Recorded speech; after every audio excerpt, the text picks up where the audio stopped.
Hello दोस्तों, कैसे हैं आप सब लोग। उम्मीद करता हूं काफ़ी अच्छे होंगे। तो दोस्तों, जैसा मैंने आपको कल कहा था कि भाई मैं कोशिश करूंगा कि 22 तारीख को तीनों आईपीओस का रिव्यू प्रोवाइड करवा दूं, और वैसा ही मैंने कल आपको कर दिया। और कल मैं सुबह थका हुआ भी था काफ़ी, सुबह 7 बजे पहुंचा था लगभग घर पे। फिर मैं फटाफट से नहा के आ गया और काम में लग गया। फिर कल मैंने 4 वीडियोज़ रिलीज़ किए थे, आपको ध्यान भी होगा, तो थोड़ा टाइम तो लगता ही है वैसे। फिर आज वापस थोड़ा बहुत नींद लेके थकावट थोड़ी दूर हुई है। अब वापस क्या है कि डिमांड आ रही थी, मैंने देखा कि भाई लोग कह रहे हैं कि भाई आईपीओ रैंकिंग या कंपैरिजन का वीडियो बनाओ। तो आज की इस वीडियो के अंदर हम क्या है कि जो 3 आईपीओ आज की तारीख में ओपन हुए हैं, तीनों की हम रैंकिंग देखेंगे। 5 पैरामीटर्स पर देखेंगे। 5 पैरामीटर्स जैसे सबसे पहले सेक्टर, दूसरा देखेंगे फाइनेंशियल्स, तीसरा देखेंगे वैल्यूएशंस, चौथा देखेंगे जीएमपी। जीएमपी एक अंदाजा है बट ये देखेंगे।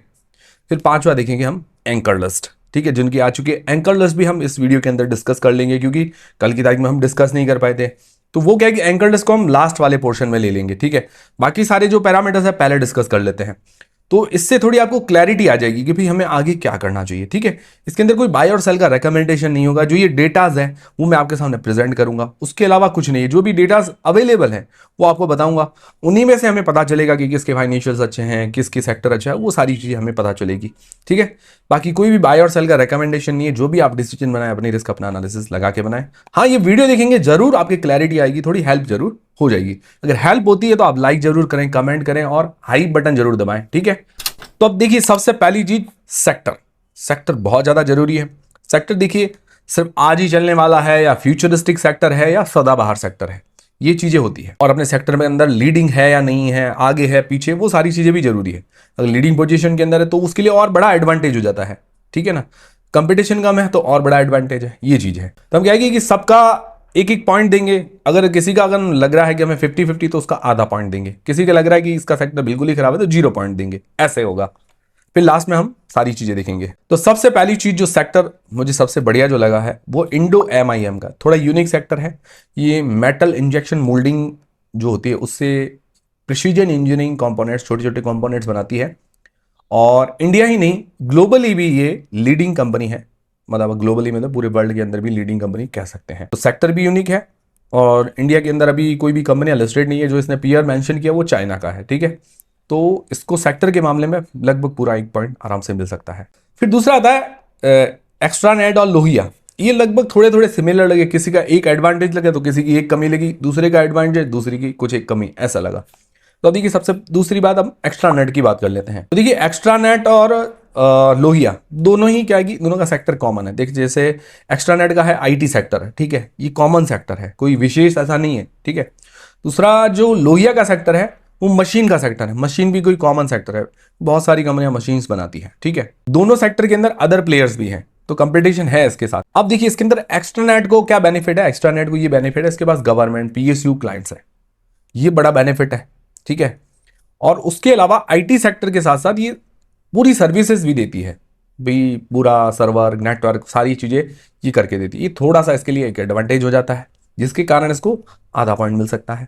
वहीं लोहिया के पास क्या है एडवांटेज। लोहिया के पास ये है कि जो वोवन रैफिया मशीन्स होती है, जो ये सीमेंट के कट्टे बनाने वाली जो मशीन होती है वो ये बनाती है। तो इस सेक्टर के अंदर ये थोड़ी सी लीडिंग है, ये चीज है, ठीक है। तो इसके लिए इसको भी एक आधा पॉइंट मिल जाता है। तो तीनों का सेक्टर खराब नहीं है, but best sector Indo AIMIM का।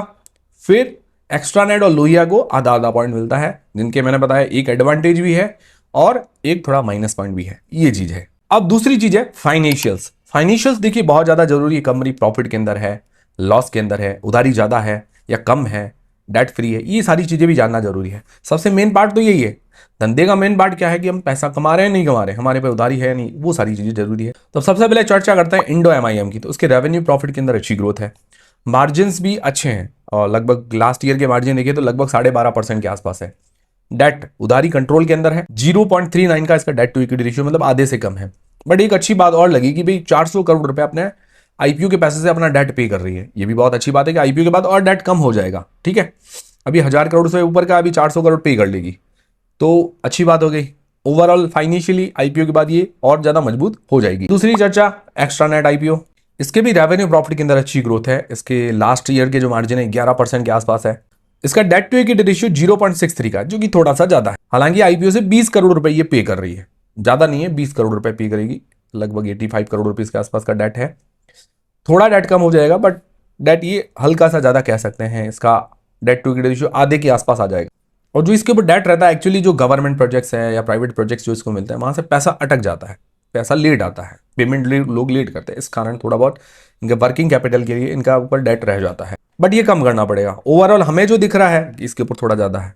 फिर तीसरी चीज़ है लोहिया। लोहिया देखिए ऐसे तो पुरानी कंपनी है, बट इन्होंने जो नई कंपनी डीमर्ज वगैरह सब करके नाम वगैरह चेंज करके जो प्रेजेंट किए, वो 2 साल के ही इसका ट्रैक रिकॉर्ड है। तो 2 साल में अगर फाइनेंशियल्स देखिए, रेवेन्यू प्रॉफिट के अंदर अच्छी ग्रोथ है, डेट कंट्रोल के अंदर है, 0.23 का इसका डेट टू इक्विटी रेशियो है। आईपीओ के पैसे से डेट पे नहीं करी, बट कंट्रोल के अंदर है सारी चीजें। मार्जिन 11% के आसपास है, तो ठीक है। हालांकि देखा जाए तो ओवरऑल तीनों की फाइनेंशियल्स खराब नहीं है, तीनों के फाइनेंशियल्स अच्छे हैं, मतलब रिस्की कोई नहीं है किसी के फाइनेंशियल्स। बट मैं पहले नंबर पर ले जाऊंगा इंडो एमआईएम को। उसका रीजन है इसके मार्जिन सबसे ज्यादा है, 12.5% के। उसके अलावा डेट टू इक्विटी रेशियो भी कंट्रोल के अंदर है, मतलब डेट कंट्रोल के अंदर है, आईपीओ के पैसे से भी डेट पे कर रही है, अच्छी बात है, तो पूरा इसको 1 पॉइंट मिल जाता है। फिर सेकंड नंबर पर लोहिया को लेना चाहूंगा। इसका ऑलरेडी डेट कंट्रोल के अंदर है, 11% के मार्जिन है, बट एक नेगेटिव पॉइंट, 2 साल के ही इसके जो रिकॉर्ड है या जो भी डेटाज है दिए गए, अभी 1-2 साल हमें वेट और करना पड़ेगा कि पूरा ओवरऑल रिजल्ट कैसे आते हैं आने वाले टाइम में। तीसरे नंबर पर एक्स्ट्रा नेट को लेना चाहूंगा, क्योंकि इसका जो डेट टू इक्विटी रेशियो है 0.63 का है। हालांकि आईपीओ के पैसे से थोड़ा बहुत डेट पे करेगी, थोड़ा डेट कम हो जाएगा, मार्जिन बाकी 11% के है, तो ये तीसरे नंबर पर। तो इंडो एमआई को पूरा 1 पॉइंट मिलता है, और लोहिया को आधा, एक्स्ट्रा नेट को भी आधा आधा इसीलिए क्योंकि खराब किसी के भी नहीं है। फिर तीसरा पॉइंट है वैल्यूएशंस। वैल्यूएशन सबसे ज्यादा जरूरी है भाई। कोई भी चीज है, हमें आज 100 रुपए की चीज है, कौन हमें 90 रुपए में वही चीज देने के लिए तैयार है, कौन हमें वो चीज 150 रुपए में चिपका रहा है, तो वो चीज भी हमें ध्यान में रखना जरूरी है। चीज वही होनी चाहिए, तो वो चीज है कि भाई महंगी ले रहे हैं, सस्ती ले रहे हैं, या बराबर भाव में ले रहे हैं, तो ये उस पर पॉइंट हमें डिसाइड होगा। तो देखिए वैल्यूएशंस के मामले में एक्स्ट्रा नेट का P wise, price to book wise valuations एकदम फेयर नजर आती है, तो उसको पूरा 1 पॉइंट मिल जाता है, वो नंबर 1 वैल्यूएशंस के मामले में। फिर एंडो एमआईएम, हालांकि कोई भी कंपटीशन नहीं है, इन्होंने जो पीआर मेंशन किया है उससे इसका पी कम है, बट इसका पी 44 का है, और प्राइस टू बुक भी ज्यादा है, तो ओके वैल्यूएशंस कह सकते हैं। इसको थोड़ा एडवांटेज इसीलिए है क्योंकि कोई अभी कंपटीशन के अंदर नहीं है, तो ओके उसको आधा पॉइंट मिलता है। फिर लोहिया, उसका भी P wise, price to book wise जो वैल्यूएशंस है वो ओके है, तो उसको भी आधा पॉइंट ही मिलता है, ठीक है। हालांकि ज्यादा महंगी वैल्यूएशंस किसी की नहीं है, बट सस्ती सबसे ज्यादा एक्स्ट्रा नेट की सस्ती है। फिर इंडो एमआईएम, लोहिया दोनों बराबर कह सकते हैं। फिर दोस्तों चौथा जो पॉइंट है जीएमपी। जीएमपी देखो एक फिक्स पैरामीटर नहीं है, एक अंदाजा है ग्रे मार्केट में कौन कितना प्रीमियम देने के लिए तैयार है, तो इस चीज के आपको भरोसे नहीं रहना है कि भाई ये जीएमपी वगैरह है।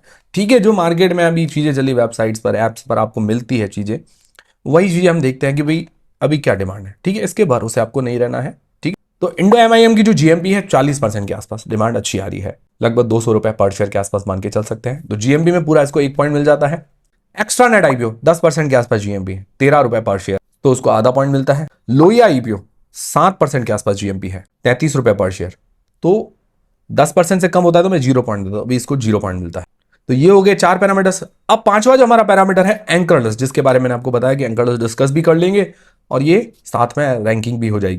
तो देखिए सबसे पहले जो एंकर लिस्ट देखते हैं इंडो एमआईएम की, क्योंकि बड़ा इश्यू साइज है, एंकर लिस्ट अच्छी आई है। 1141 करोड़ रुपए एंकर इन्वेस्टर्स के द्वारा जुटाए गए हैं, जिसके अंदर जो म्यूचुअल फंड हाउसेज है, मतलब एएमसी जो कंपनियां हैं, टोटल 23 जो म्यूचुअल फंड है उनकी 60 स्कीम्स है।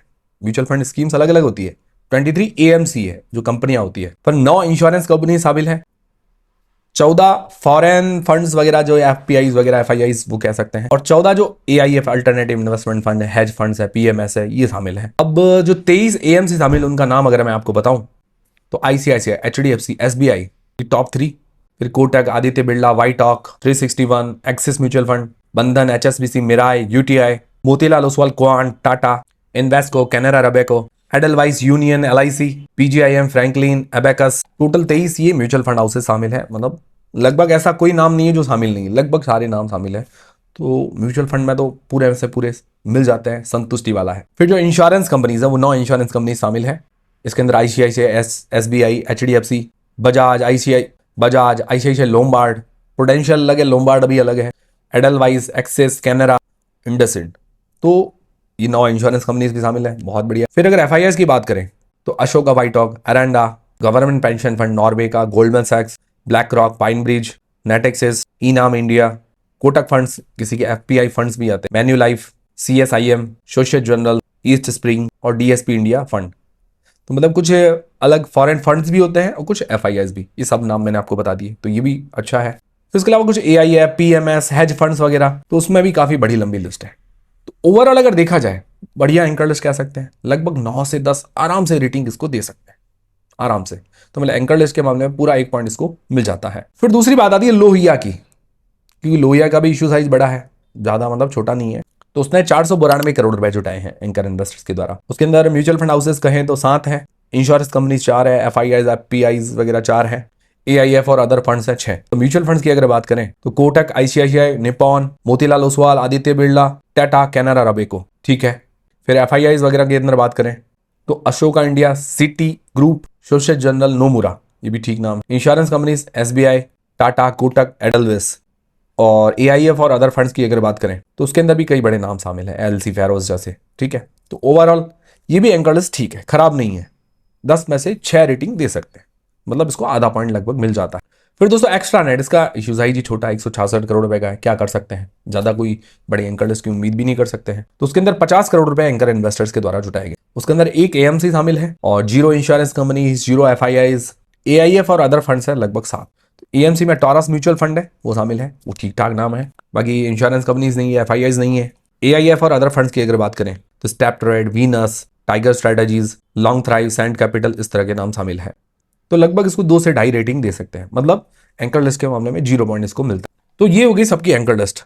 अब ओवरऑल कंक्लूजन या रैंकिंग क्या है, तो देखिए इसके लिए हम क्या है कि ऐसा नहीं कि डायरेक्टली हम रैंकिंग दे रहे हैं, जो पॉइंट बने हैं पॉइंट ही कैलकुलेट करेंगे, जो आगे होगा उसको हम देखेंगे। बाकी मेरी तरफ से कोई बाय और सेल का रिकमेंडेशन नहीं है, जो भी आप डिसीजन बनाए अपनी रिस्क अपना एनालिसिस लगा के बनाए।